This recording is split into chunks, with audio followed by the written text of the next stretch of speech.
ప్రియమైన ఆంధ్రప్రదేశ్ ప్రజలకి నమస్తే. జరిగిన ఎన్నికల్లో ప్రజలు ఇచ్చిన తీర్పుని స్వాగతిస్తున్నాము. ఖచ్చితంగా ఈ క్షేత్ర స్థాయిలో జరిగినటువంటి ఎన్నికల్లో ప్రజలదే అంతిమ తీర్పు. మీ తీర్పుని ఖచ్చితంగా స్వాగతిస్తున్నాం, గౌరవిస్తున్నాను. ముందుగా అఖండ విజయాన్ని మూటగట్టుకున్న కూటమికి ధన్యవాదాలు.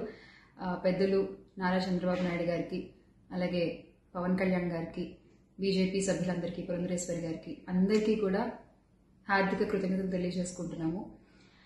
అలాగే వైసీపీ గెలుపు కోసం కష్టపడ్డ ప్రతి కార్యకర్తకి, ప్రతి ఒక్కళ్ళకి, వైసీపీ కుటుంబం మొత్తానికి కూడా పేరు పేరున ధన్యవాదాలు.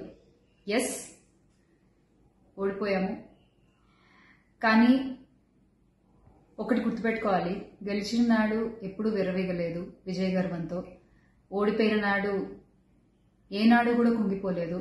అలాగే ఈసారి కూడా మన జగన్మోహన్ రెడ్డి గారు మరింత బలాన్ని పుంజుకుని మళ్ళీ ఖచ్చితంగా మీ అందరి సపోర్ట్తో మనందరం కలిసి జగనన్నతో నడిస్తే ఖచ్చితంగా మళ్ళీ ఒక మంచి ప్రభుత్వంగా మనం ఏర్పాటవుతాము.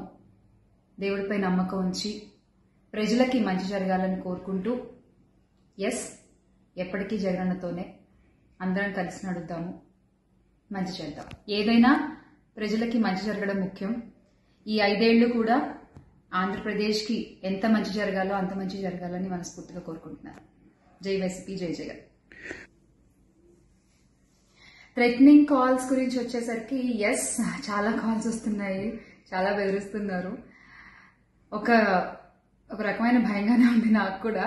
కానీ ఏంటంటే ఒకటే చెప్పాలండి, నేను మీకు ఒకటి నచ్చుతుంది, నాకు ఒకటి నచ్చుతుంది, అలా అని చెప్పి మీకు నచ్చింది నాకు నచ్చిందని చెప్పి మీరు బతకడానికి వీల్లేదు అంటే ఇది చాలా అన్యాయం అన్న, చాలా అన్యాయం. సో ప్లీజ్, దయచేసి ఏది కూడా వ్యక్తిగతంగా తీసుకోవద్దు. నేను వ్యక్తిగతంగా ఎవరిపైన విమర్శలు చేయలేదు, చెయ్యను కూడా. ఎప్పటికీ నాకు చాలా గౌరవం. ఎవరన్నా కూడా వ్యక్తిగత విమర్శలు ఏవి నేను ఎప్పుడు చేయలేదు, చేయను, మళ్ళీ చెప్తున్నాను. సో దయచేసి మీరు కూడా ఏది పర్సనల్గా తీసుకోవద్దు. ఎస్, ఒక పార్టీని గెలిపించేటువంటి ప్రయత్నంలో నేను ఎంత చేయాలో అంతా చేశాను. ఉన్నదే చెప్పాను, లేనిది ఎక్కడా మాట్లాడలేదు. దయచేసి దాన్ని అర్థం చేసుకుంటారని కోరుకుంటున్నాను.